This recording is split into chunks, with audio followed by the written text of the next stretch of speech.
ಸ್ವಾರ್ಥಕ್ಕಾಗಿ ಪ್ರಕೃತಿಯ ಮಡಿಲು ಬಗೆಯುತ್ತಿರುವ ಪ್ರಭಾವಿಗಳು.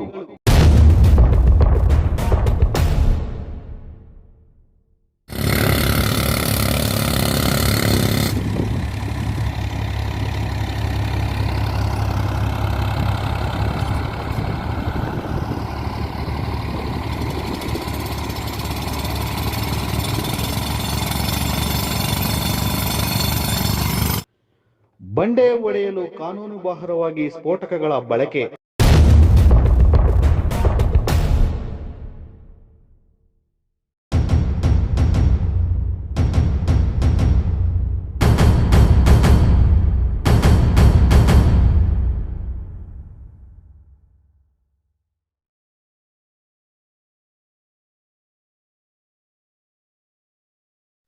ಸರ್ಕಾರದ ಇಲಾಖೆಗಳ ಅನುಮತಿ ಪಡೆಯದೆ ಅಕ್ರಮವಾಗಿ ಬಂಡೆ ಬ್ಲಾಸ್ಟ್.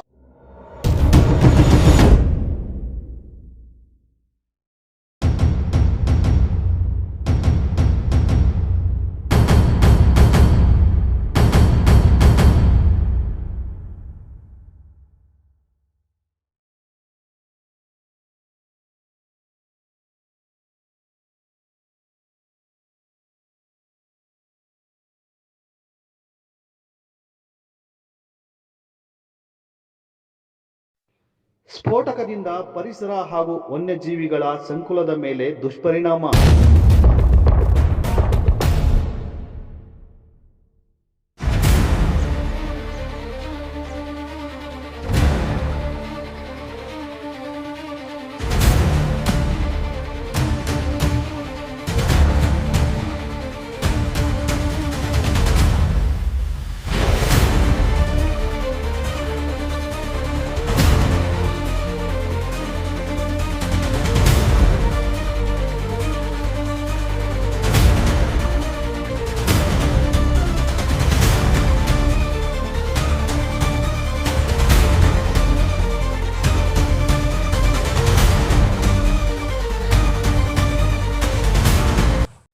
ಗಣಿ ಮತ್ತು ಭೂವಿಜ್ಞಾನ ಇಲಾಖೆಯ ಅಧಿಕಾರಿಗಳೇ, ಇವರ ಮೇಲೆ ಕ್ರಮ ಯಾವಾಗ?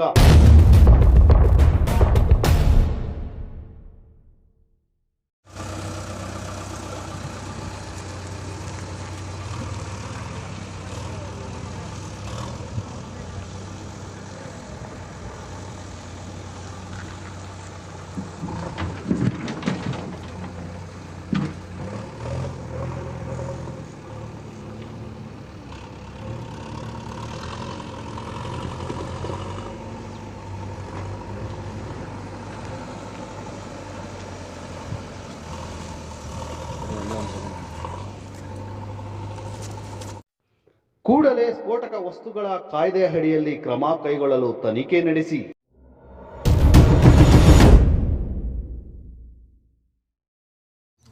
ಪ್ರಿಯ ವೀಕ್ಷಕರೇ, ಸರ್ವೆ ನಂಬರ್ 50 ಕನವನಹಳ್ಳಿ ಗ್ರಾಮ ಸೊಂಡೆಕೊಪ್ಪದ ವ್ಯಾಪ್ತಿಯಲ್ಲಿ ಬರ್ತಕ್ಕಂಥ ಸರ್ವೆ ನಂಬರ್ 50ರಲ್ಲಿ ಸುಮಾರು 4-5 ದಿನಗಳಿಂದ ಬಂಡೆಯನ್ನು ಬ್ಲಾಸ್ಟ್ ಮಾಡ್ತಾಯಿದ್ದಾರೆ. ರಾಸಾಯನಿಕ ವಸ್ತುಗಳು ಹಾಗೂ ಸ್ಫೋಟಕ ವಸ್ತುಗಳಿಂದ ಈ ಬಂಡೆಯನ್ನು ಬ್ಲಾಸ್ಟ್ ಮಾಡ್ತಾಯಿದ್ದಾರೆ. ಇದರಿಂದ ತುಂಬ ಸಾರ್ವಜನಿಕರಿಗೆ ತೊಂದರೆ ಆಗ್ತಾಯಿದೆ. ಅದರ ವಿಚಾರವನ್ನು ಈಗ ನಮ್ಮ ಇವ್ರು ತಿಳಿಸ್ಕೊಡ್ತಾರೆ. ಎಲ್ರಿಗೂ ಜೈ ಭೀಮ್ ಸ್ನೇಹಿತರೆ, ನಾನು ಧ್ರುವರಾಜ್ ಮಾತಾಡ್ತಾ ಇದ್ದೀನಿ, ಕರ್ನಾಟಕ ಜೈ ಭೀಮ್ ಚಳವಳಿಯ ರಾಜ್ಯ ಸಮಿತಿ ಉಪಾಧ್ಯಕ್ಷ. ಸ್ನೇಹಿತರೆ, ಏನು ನಮ್ಮ ಸೊಂಡೆಕೊಪ್ಪ ವ್ಯಾಪ್ತಿನಲ್ಲಿ ಬರ್ತಕ್ಕಂತಹ ಕನ್ನಳ್ಳಿ ಗ್ರಾಮ ಸರ್ವೆ ನಂಬರ್ 50ರಲ್ಲಿ ಸುಮಾರು ದಿನಗಳಿಂದ ಈ ಬಂಡೆಯನ್ನು ಒಂದು ಸಿಡಿಮದ್ದನ್ನು ಬಳಸಿ ಬ್ಲಾಸ್ಟ್ ಮಾಡಿ ಅಕ್ಕಪಕ್ಕ ಜನರಿಗೆ ಸಾರ್ವಜನಿಕ ತೊಂದರೆ ಕೊಡ್ತಕ್ಕಂಥ ವಿಚಾರ ನಮ್ಮ ಗಮನಕ್ಕೆ ಬರ್ತದೆ. ಆ ಒಂದು ವಿಚಾರವಾಗಿ ನಾವು ಮತ್ತು ನಮ್ಮ ಮಾಧ್ಯಮ ವೃಂದದವರು ಇವತ್ತಿನ ದಿನ ಒಂದು ಸ್ಥಳಕ್ಕೆ ಭೇಟಿ ಕೊಡ್ತೀವಿ.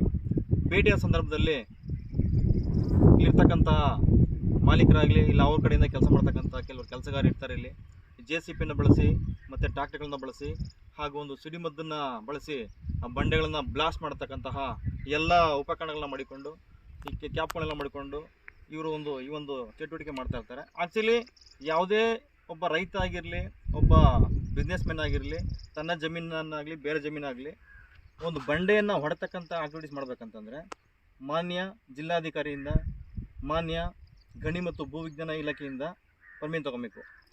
ಪರ್ಮಿಷನ್ ತೊಗೊಂಡು ಏನು ಇಲ್ಲಿ ಎಷ್ಟು ಒಂದು ಸಾಮಗ್ರಿ ಇದೆ ಅದಕ್ಕೆ ಒಂದು ರಾಜಧನ ಕಟ್ಟಬೇಕಾಗುತ್ತೆ ಗೌರ್ಮೆಂಟ್ಗೆ. ಆ ಒಂದು ರಾಜಧನ ಕಟ್ಟಿ ಅನುಮತಿ ಪಡ್ಕೊಂಡು ಇವರೆಲ್ಲ ಈ ಒಂದು ಬಂಡೆಯನ್ನು ಸಿಡಿಮದ್ದು ಬಳಸಿ ಬ್ಲಾಸ್ಟ್ ಮಾಡೋದಕ್ಕೆ ಕೆಲಸ ಮಾಡಬೇಕು. ಇದು ನನ್ನ ಪ್ರಕಾರ ಇದು ಇಲೀಗಲ್ ಆಕ್ಟಿವಿಟೀಸ್, ಕಾನೂನು ಬಾಹಿರ ಚಟುವಟಿಕೆ. ಈ ಒಂದು ವಿಚಾರ ನಮ್ಮ ಗಮನಕ್ಕೆ ಬಂದಿದೆ. ಈ ಒಂದು ವಿಚಾರವಾಗಿ ಸಂಬಂಧಪಟ್ಟ ಇಲಾಖೆಗೆ ನಾವು ದೂರು ಕೊಡ್ತೀವಿ, ಸಂಬಂಧಪಟ್ಟ ಅಧಿಕಾರನ ಕರೆಸ್ತೀವಿ. ಇದು ನಿಲ್ಲಿಸಕ್ಕಂಥ ಒಂದು ಕಾರ್ಯಕ್ರಮ ನಾವು ಮಾಡ್ತೀವಿ. ಅಲ್ಲಿವರೆಗೂ ಹೋರಾಟ ನಡೀತದೆ ಅಂತ ಹೇಳ್ತಾ ನನ್ನೆಲ್ಲ ಮಾತು ಮುಗಿಸ್ತಾ ಇದ್ದೀನಿ. ಜೈ ಭೀಮ್ ಸ್ನೇಹಿತರೆ. ಸಂಬಂಧಪಟ್ಟವರ ವಿರುದ್ಧ ಕ್ರಿಮಿನಲ್ ಮೊಕದ್ದಮೆ ದಾಖಲಿಸಿ